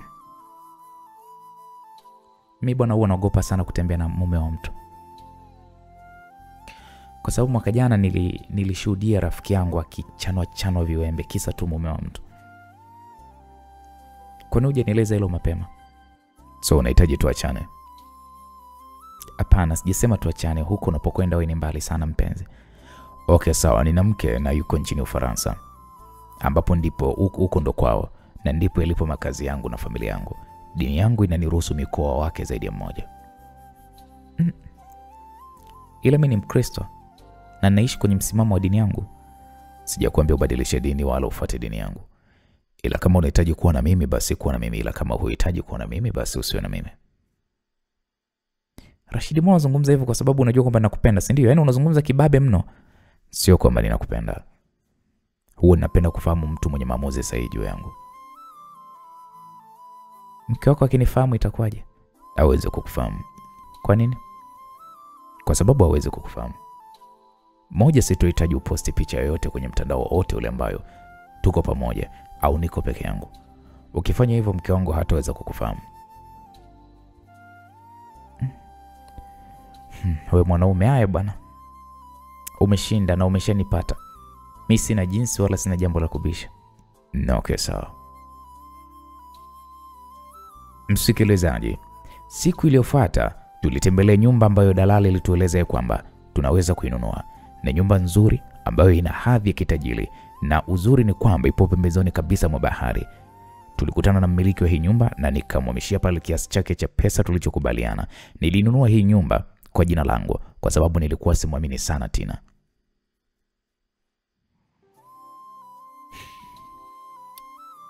Kweli usimdharau usiyemjua. Laiti kama ningekudharau, maisha yangu mimi sijui yangebadilika lini. Tina alizungumza akiwa na furaha sana huku akinikumbatia kwa mara kadhaa. Na kuacha jukumu la kununua vitu vya ndani. Piga hesabu ya vitu unavyovihitaji na kisha utaniambia ni kiasi gani. Sawa mpenzi, nimekuelewa. Kesho nakwenda Dar es Salaam. He? Kuna nini? Kuna jambo ninakwenda kuweza kulishughulikia mara moja, ila nahitaji usafiri wa gari binafsi. Zipo showroom nyingi tu zinauza magari. Unaweza ukaenda kununua gari ambalo unalihitaji. Hapo nikatazama akiba ya akaunti yangu. Kwa sababu nilikuwa nimetoa pesa kwa ajili ya kununua hii nyumba. Akiba iliyobaki inatosha kufanya kazi yangu na kuwaondoa hawa washenzi. Okay, sawa, nitanunua. Andika vitu ambavyo unavihitaji humo ndani, tukanunue. Okay, sawa baby. Tina alizungumza kwa furaha isiyo ya kawaida. Tuliondoka nyumbani hapa, tulielekea kwenye moja ya duka kubwa la uuzaji wa magari. Aise bosi, hii X5 bosi ni mpya kabisa, imetembea kilomita 800 tu kutoka Japan. Muuzaji alizungumza huku akituonesha gari aina BMW X5, gari ambazo huwa ninazipenda sana kwenye maisha yangu. Nikasema sawa, nahitaji hii. Kweli nikanunua hii gari, huku kila kinachotokea machoni mwa Tina ni kama vile ndoto, ila kwa upande wangu nilikuwa nina maana ya kufanya hiki kitu. Sinunui ili mradi tu ya kwamba ninanunua, ila na mpango ambao kwa kumtumia Tina mambo yangu mengi tu yanaweza kukamilika tena kwa urahisi sana. Muuzaji huyu alifanya kila aina ya usajili, na nikamwonga pale pesa ya kunitafutia leseni mpya siku hii ya leo. Na haikuwa jambo gumu kupata leseni ndani ya lisali moja tu. Kwa siku ya leo tukanunua vitu pale baadhi vinavyohitajika ndani ya nyumba. Nikamwachia pia Tina kiasi cha pesa ambacho anaweza kumalizia manunuzi mengine pamoja na pesa za kutumia kwa siku ambazo nitakaa nje ya mji huu wa Tanga. Usiku mzima haukuwa usiku wa kulala, kwani Tina, penzi na heka za kitandani alizonipa hajawahi kunipatia toka tumefahamiana. Na kwa bahati nzuri au mbaya, hajanikuta mzembe. Amenikuta ni mtu ninayejua kujituma, haswa kwenye uwanja wa 6x6. Na mara nyingi huwa ninajifananisha na mchezaji Messi pale anapohakikisha anapita ngome ya wapinzani, kuhakikisha anatafuta ushindi kwa ajili ya timu yake. Ebane, hadi nafika majira ya saa 11 alfajiri, Tina mzigo ilimshinda, akasalimu amri ya kwamba amefika mwisho wa mchezo. Aisee mwanaume wewe, utaweza kweli kuendesha gari? Niko vizuri, hata ukiniambia twende bili za mwisho nitakubali. Haki ya Mungu, kwa staili hii mimba isipoingia basi nitakuwa sina kizazi. Vipi maumivu ya kidonda chako? Sihisi kivile. Hapo nilizungumza huku nikishuka kitandani. Nilisimama mbele ya kioo na kutazama jeraha hili la risasi, na jambo la kumshukuru Mungu limeshakauka kwa asilimia kama 85 hivi. Bidada huyu aliniendelea pale kifungua kinywa, na mimi nikajiandaa na majira ya saa 1 kamili nikaanza safari kuelekea jijini Dar es Salaam. Taratibu nilipunguza mwendo. Nilipofika katika gereza la Maweni, nilisimamisha gari pembezoni mwa barabara, nikalitazama gereza hili kwa nje. Nikajikuta machozi yakinilengalenga, kwa maana ya kwamba ni gereza ambalo niliingia pasipokuwa na hatia yoyote. Gereza ambalo lilinifanya kwa mara yangu ya kwanza nimuue mtu ili mradi tu kuhakikisha kwamba ninaitetea maisha yangu. Nilitazama mikono yangu jinsi inavyonitetemeka kwa hasira kali ya kumbukumbu ya matukio mengi niliyokuwa ninayafanya ndani ya hili gereza. Nilitamani sana kushuka kwenye gari niingie kwa ajili ya kuwasalimia baadhi ya marafiki zangu, ila nilishindwa, kwani bado mpango wangu haujaanza na nipo kwenye eneo la adui, kwani kwa kuwa ndani ya nchi yangu ni eneo la adui. Endapo adui atakapofahamu ya kwamba nipo, lazima atanishambulia kama siku ya kwanza niliposhambuliwa na watu nisiowafahamu kule hotelini. Nikajiambia tu moyoni, ipo siku nitakuja kuwatembelea washikaji zangu. Nilizungumza huku nikiendelea na safari yangu ambayo inanilazimu kuendesha mwendo wa kasi, na ninafanya hivyo. Inapobidi kuendesha mwendo wa taratibu pia inabidi niendeshe hivyo, ili mradi tu kuhakikisha kwamba ninafuata sheria zote za barabarani. Kwa mara kadhaa askari wa usalama barabarani walikuwa wananisimamisha, ila jambo la kumshukuru Mungu hakuna anyenipata na hatia aina yoyote. Majira ya saa 6 nilifika jijini Dar es Salaam. Nilielekea moja kwa moja hadi katika mtaa ambao nilikuwa ninaishi, mtaa ambao ulinifanya mimi kuwa mkakamavu. Moja kwa moja nilielekea nyumbani kwa rafiki yangu mmoja anayeitwa Shabani. Kipindi cha utoto tulikuwa kama mapacha, popote ninapokwenda na yeye ni lazima nifuate, na ni mtu ambaye ananiheshimu sana. Nilisimama katika nyumba yao. Ilikuwa ni nyumba ya urithi, ambapo mara ya mwisho ninaondoka Dar nilimwacha kishi kwenye hii nyumba na familia yake. Nikaiweka vizuri kofia yangu na kisha nilishuka ndani ya gari ili watu wasinitambue kwa haraka. Niligonga pale mlango wa mbele. Nikaulizwa nani? Nilisikia sauti ya mtoto wa kike akiniuliza, nikasema mimi. "We nani?" Kwanza niliguna kimoyo. Mlango ukafunguliwa nilimwona binti ambaye anafanania na Shabani, ambaye kipindi ninaondoka nilimwacha alikuwa na miaka 2 hivi, na hawajapishana sana na Shamsa wangu. Akanisalimia shikamoo, nikamwambia marhaba, mambo Sara? Binti alishtuka kidogo, kwa maana kwamba mimi hanijui ila mimi namfahamu. Sijambo, umejuaje jina langu ikiwa sijawahi kukuona? Nikamwambia usijali. Ghafla nikasikia sauti ya shemeji ikitokea jikoni. Sara, nani huyo? Ni mgeni mama. Hebu mkaribishe sasa ndani. Unawahoji vipi watu mlangoni kama askari? Tabia mbaya hiyo. Mama yake alizungumza kwa kufoka huku bado akiwa jikoni. Sara alipisha hapa mlangoni, akanikaribisha sebuleni. Nilitazama picha za rafiki yangu akiwa yuko na familia yake. Shemeji alinikaribisha, karibu. Hapo shemeji akashikwa na kigugumizi mara baada ya kuniona. Ili kumthibitishia kwamba ni mimi, nilivua kofia na shemeji alizidi kushangaa, kwa maana yeye na Shabani ninafahamu ni wapi walipotoka. Ni watu ambao kesi zao nyingi nilikuwa ninazisawazisha mimi, na ni watu ambao walipendana toka tuko shule ya sekondari. Sema tu wenzangu waliendelea na masomo, mimi niliachana nayo. Masomo mimi niliacha kidato cha 2 tu. Shemeji, ni wewe? Nikasema ndio, ni mimi shemu wangu. Hapo mama Sara uvumilivu ulimshinda, alinikumbatia kwa nguvu huku machozi yakimtiririka usoni mwake. Shemeji, ulikuwa wapi siku zote? Tunajua kwamba wewe umeshafariki dunia. Mama Sara alizungumza huku akiniachia. Nikasema ni story ndefu ila niko hai. Kweli uko hai? Karibu sana. Nikamwambia nashukuru. Naona mnazidi kunawiri. Wapi ndugu yangu, maisha magumu sana. Yaani kama ulivyotuacha kipindi kile ndivyo tulivyo. Tunachobadilisha ni chakula tu. Ilo ngereni mmekuza. Asante sana. Vipi Shamsa wangu, hajambo? Nikasema jambo, amekuwa mdada kama huyu. Ila pole sana bwana. Unajua baba Sara alinihadithia yaliyokusibu, ila tulishindwa kuwa na jinsi zaidi tu ya kutazama mambo yanavyokwenda. Msijali, yuko wapi ndugu yangu? Amekwenda kwenye mishemishe zake. So unajua tena ni mission town. Bado hajaajiriwa. Hataki hata kusikia masuala ya kuajiriwa. Yeye mwenyewe asubuhi akiingia Kariakoo hapo, akirudi basi yuko vizuri. Yeye mwenyewe anasema kwamba kuajiriwa ni utumwa. Natoka lile sakata lako lile la kule kazini lilipotokea, basi hata yeye ameacha kazi na ameamua tu kupiga mishe zake. Hebu nipate namba zake za simu. Sawa shemeji, hebu andika hapo. Mama Sara alinitajia namba za mume wake. Kwa hiyo shemu, unakunywa kinywaji gani sasa? Kama kawaida yangu, nadhani unajua. Sara, hebu kachukua kule chupa jikoni, nenda pale kwa Mangi. Mwambie unahitaji koka ya baridi. Tena ya baridi, mwambie pesa mimi naileta baadaye. Sawa mama. Halo. Hapo Shabani alizungumza. Nikasema mimi ni mkuu wa upelelezi. Ninakuhitaji nyumbani kwako, kuna matatizo makubwa. Hapo nilizungumza kwa sauti nzito kidogo, lakini Shabani aliniuliza kwa umakini akasema, Rashidi. Nikasema isiwe mjinga, usahau sauti yangu. Bwana wewe Rashidi, wewe siwezi kusahau sauti yako. Niambie kaka, uko Tanzania sasa? Unajua kitambo sana ndugu yangu, yaani wewe sauti yako hata niwe kaburini lazima tulikumbuke.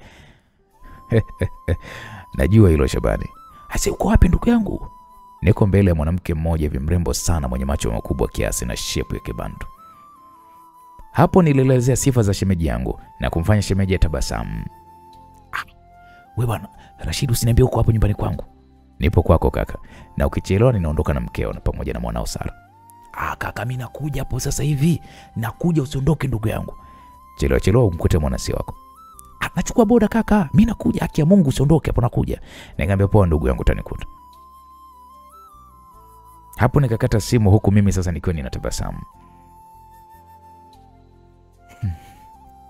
Kama anavyomjua huko alipo atakuwa amechanganyikiwa kwa furaha, kwa maana kwa kipindi chote amekuwa ni mtu wa kumlani mama Shamsa na anamuona kama shetani aliyempoteza ndugu yake. Shemeji, ndio hivyo bwana, yaliyotokea yametokea. Shemeji, mimi napika na sije nikaunguza, niko jikoni. Unapika nini? Nakanga tu samaki na kisha nisonge ugali kwa ajili ya mchana. Yaani nimekumbuka kula pishi lako bala. Umekuja wakati mzuri shemeji, wewe jiandae tu kula. Si unajua tena makeke yangu ya jikoni. Sina shaka na wewe shemeji kwenye hilo. Kweli shemeji akaondoka na kunyacha mimi nikitazama picha kadhaa. Niliona moja ya picha yangu mimi nikiwa niko na Shabani tulipomaliza mitihani ya darasa la 7. Nilijikuta na tabasamu huku machozi furaha kinilengalenga kwa sababu sikutarajia kama Shabani anaweza kutunza picha kama hii. Nikatazama picha nyingine tulizokuwa tunapiga kwenye sikukuu, haswa sikukuu za Idi ambazo mara nyingi tulipenda kwenda Coco Beach, na hatukwenda kufurahia tu, ila kwa ambaye alikuwa anajiweka vibaya tulikuwa tunamwibia, iwe ni simu, pochi au hata viatu. Yaani kiufupi tulikuwa ni vijana watukutu. Ma, nimesharudi, Sara alizungumza huku akinitazama kwa tabasamu. Shemeji akarudi sebuleni hapa huku mkononi mwake akiwa ameshika opena. Akanifungulia soda hii na kisha akanikabidhi. Akaniambia karibu sana shemeji. Nikamwambia nashukuru sana shemeji. Mlango kafunguliwa na Shabani akaingia.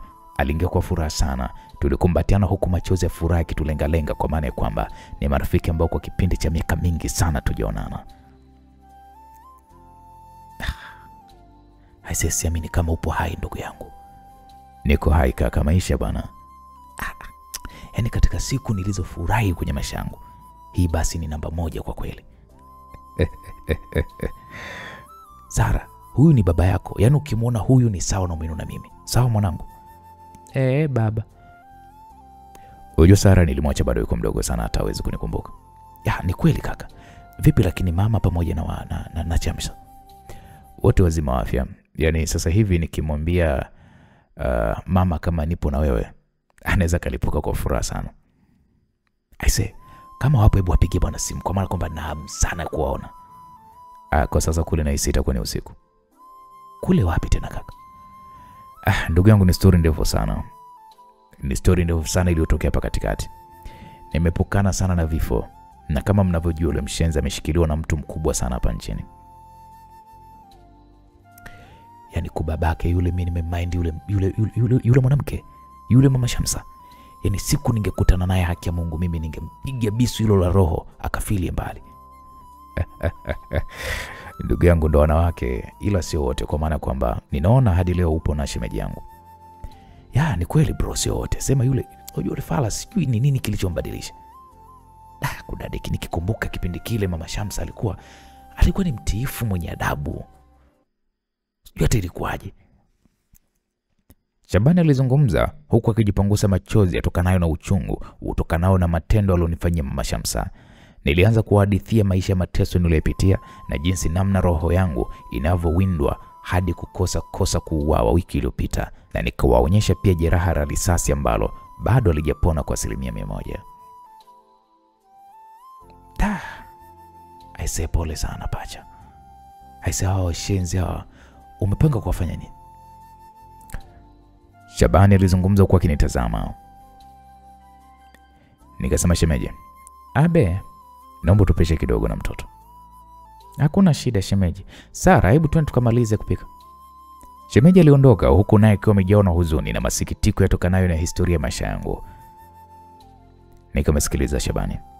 Nahitaji bunduki. Nimerudi Tanzania kwa ajili ya kuwaua watu 3. Mama Shamsa, Doni pamoja na huyu rais. Je, naweza nikapata bunduki? Kaka, unaweza kupata, na umefika kwa master plan wa hili jiji.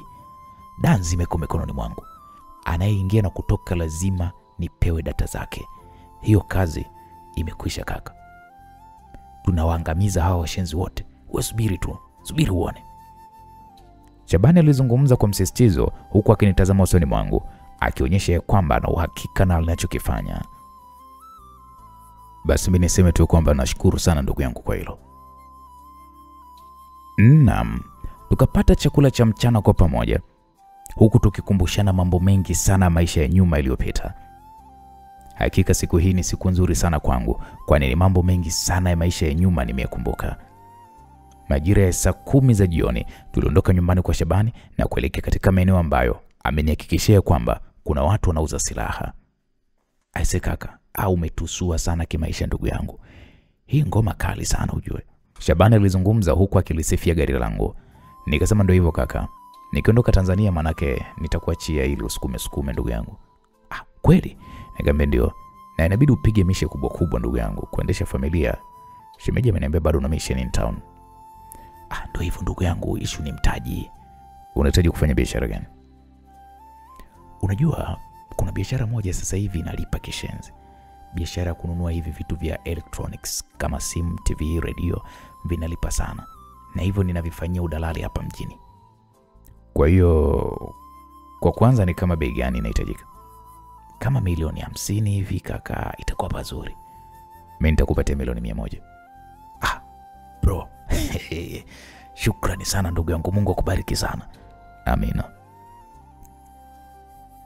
Tukafika maeneo ya Buguruni, ila maeneo ya ndani kidogo. Tukashuka katika gari na tukatembea kama mita 200 hivi. Tukafika katika karakana ya kutengenezea madirisha na vitanda vya chuma. Tukasalimiana pale na vijana tuliowakuta ndani hapa, na kisha tukaingia ndani katika chumba kimoja.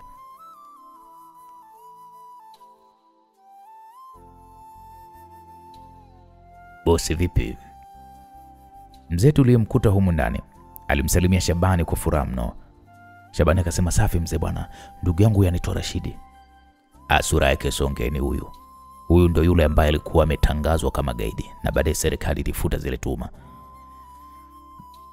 Mzee wangu hujakosea. Bwana Rashidi, huyu mzee anaitwa Tumbo. Ndio msambazaji wa silaha za magendo zote. Alikuwa ni mwanajeshi wa zamani. Na okay, nashukuru sana kufahamu mzee wangu. Na mimi pia. Unajua ilikuwa niingia kilini kijana kama huyu kupata shutuma kubwa kama zile ya kwamba amelipua meli ya jeshi, tena meli ya kivita. Hayo yameshapita mzee wangu. Kuna baadhi ya bunduki ninahitaji, je, naweza nikazipata? Bunduki gani? Hapo mzee huyu nikamtajia aina 4 ya bunduki ninazozihitaji, na kwa bahati nzuri anazo aina 3 kati ya 4 ambazo anahitaji. Na akaniahidi kwamba hiyo moja ambayo hana anaweza kanitafutia ndani ya wiki hii na akaipata. Vipi, mnahitaji msaada wa kuzitoa hapa? Nikasema hapana, wewe tuweke tu kwenye begi. Kutokana na kwamba bunduki hizi tulikuwa tumezigawanyisha vipande na tutakwenda kuviunga mbele ya safari, nilimwahidi mzee huyu nitamletea milioni 10 ya silaha na risasi alizotuuzia siku inayofuata, kwani ni lazima nikatoe kiasi hiko benki nimkabidhi mkononi.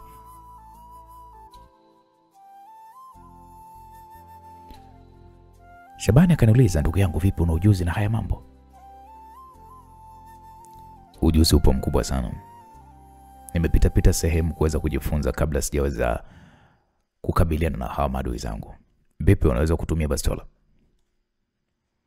Sana tu. Unajua hizi changamoto za hapa mjini lazima ujue hata mambo machafu. Nimekusoma ndugu yangu. Hivi yule mama cha usiku anayekaanga miogo pale mtaani bado yupo? Yupo yule. Siku hizi anapika miogo hadi usiku ujue. Basi leo tukale pale kwa maana ya kwamba ni kitambo kidogo. Hakuna shaka ndugu yangu, tunaenda tu. Hapo simu yangu ilianza kuita. Nilitoa mfukoni na kuona ni namba ya Tina ndiye alikuwa ananipigia. Nikamwambia mpenzi wangu, safi baby, umefika wapi? Nilishafika ila kuna mizunguko kidogo ninaimalizia. Na hamu nawe kama nini? Si asubuhi tu nimetoka hapo baby. Ila nina hamu na muhogo wako. Usijali mama watoto, nikirudi hapo nitakushughulikia. Sawa baby, nakupenda. Nakupenda pia kipenzi. Hapo nikakata simu. Rashidi akaguna, kaka, huyo ndo mwanamke aliyopo huko Ufaransa? Nikasema hapana. Akatoto kamoja hivi kakitanga ese, huyu mtoto ana balaa mwanangu. Watoto wa Kitanga ese sio watu wazuri ndugu yangu. Mwenye kuna dili moja nilikwenda Tanga.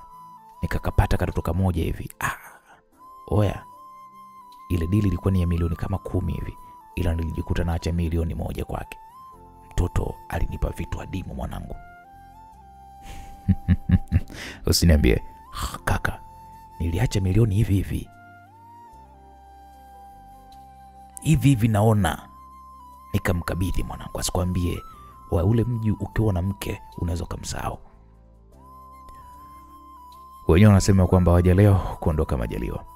Yani wewe acha tu kaka. Sasa mimi hicho kitoto bwana, kwanza ni chembamba, ila kamefungasha kweli, si mchezo. Mtoto anayajua. Mtoto kama una pumzi mzee baba, unaibika, unadhalilika. Kanitwa nani? anaitwa Tina ise. Well, mimi nimepita na wanawake wote hadi wazungu, ila haka ise kwenye top 3 yangu kanachukua nafasi ya pili au nafasi ya kwanza. Oya balaa hilo. Ndio nakwambia hivyo. Kama nifanye nimenunua nyumba Tanga wakati nilikuwa sina hata mpango wa kununua nyumba. Umemwandika jina umemwandika jina ni kwenye nyumba? Hapo nipo makini bwana. Mimi mwenyewe mtoto wa mbwa. Ila pale nimewekeza. Nitakatandika mimba, nitakuja kupata mtoto mwingine. Si unajua tena kuwa na watoto wengi na hapo pia kuna faida yake. Mimi mwenyewe kwetu niko peke yangu. Na ndio maana najitahidi sana kuunda timu hata ya basketball. Wewe jamaa una hatari wewe. Maisha mafupi shebi. Kikubwa ni kuunda tu chama la wana mapema. Ukisepa unakuwa umeacha alama kunyuma. Ila mwenye nina katoto ka kiume huko Arusha. Sipati picha siku mke wangu akijua itakuwaje. Wanawake hawa ni waelewa bwana. Atakasirika, hasira zitaisha, maisha yatasonga mbele. Ya ni kweli kaka, unakumbuka yule demo anaitwa Aziza yule? Ulikuwa unamfukuzia kipindi kile tuko darasa la 7. Ndio namkumbuka yeye. Wa mwanangu amedanji mwanangu wiki kama 2 hivi zilizopita. Ya. Alikuwa ni mjamzito. Mume wake sijui alimpigia, sijui inavyosadikika. Manzi kuishi hospitalini, mwanangu kafa yeye pamoja na mtoto. Jamaa yuko wapi? Alikamatwa ila nasikia ameachiwa kwa dhamana. Wanadai kwamba wanapeleleza kesi. Sasa hapo si ndo ameshatoka hapo ndugu yangu. Sema sikino yule demo alikuwa na mshepu hivi. Oya mwanangu asikwambie mtu. Demo alikuwa akipita hapa lazima ugeuke. Ila si sawa tu na shemeji. Awe mke wangu aingie ndani kaka. Yule demo alikuwa kajaa kweli kweli. Ila ndo hivyo. Tumeshazika sasa. Watu wanamsahau. Mungu amtangulize mbele yake nyuma yetu bwana. Amina. Hapo tulifika Matayo Ubungo. Nilisimamisha gari huku gari yangu ikiweko mbele kabisa kwenye foleni. Nilimwona askari wa kike ambaye kipindi nilipokamatwa na kesi ya kusingiziwa ninashirikiana na majambazi alinipiga kipigo cha mbwa mwizi na kunitesa kwa kunipiga shoti za umeme, tena sehemu zangu za siri. Nikatoa simu yangu mfukoni, nilimpiga picha kadhaa pasipo yeye kujua kitu chochote kile. Shebi akaniuliza, "Oya vipi? Umemzimikia nini yule afande?" Nikasema kwa babake, "Unajua yule manzi alinitesa kipindi kile nimekamatwa mara ya kwanza. Sasa hapa nimemwona, nitakula naye sahani moja." Mbona yule afande yuko kituo cha kati? Unamjua? Ya, nasikia ni hatari na anamuinda sana tumbo. Ila hawampati tumbo na hawamjui tumbo ni nani. Zaidi tu kulisikia jina lake. Mbona mzee yupo kweupe sana? Na hawamkamati. Yule mzee ni mtu wa Kigoma ise. Sijui anatumia dawa gani. Unajua askari wanapata tabu sana kumkamata. Wanamsaka na hawampati. Nataka yule demu nipate taarifa zake. Nahitaji kumtongoza. Bro. Mbona unajipeleka kwenye mdomo wa mamba? Shebi, weka uone. Huyu ndo ataweza kunikutanisha na watu ambao mimi nahitaji kukutana nao. Kuna demo mmoja hivi ni mkuu wa kitengo cha NSS, ni mdogo wa kina rais. Unamzungumzia Karo? Unamjua? Nani asimjua yule demo? Siku hizi kila NSS wakifanya kitu basi yuko mbele ya vyombo vya habari. Unajua yule pale mimi nimeshapita pale. Nimeshapiga. Tena ilikuwa bado kidogo tu ni moyo. Sema tu alivyokuwa fala alikuja kubadilika. Na akaja kunikamata akidai kwamba eti kwamba mimi ni mkuu wa Al-Shabaab. Ulivyokuwa unatudithia pale sasa. Nikana jiuliza huyo mwanamke ni nani? Kumbe ni Karo. Ndio ni yeye. Na alikuwa anaviambia vyombo vya habari kwamba atahakikisha wewe unakamatwa. Mpumbavu tu yule. Tena safari hii nataka kuwaonyesha jinsi gani nilivyokuwa mshenzi.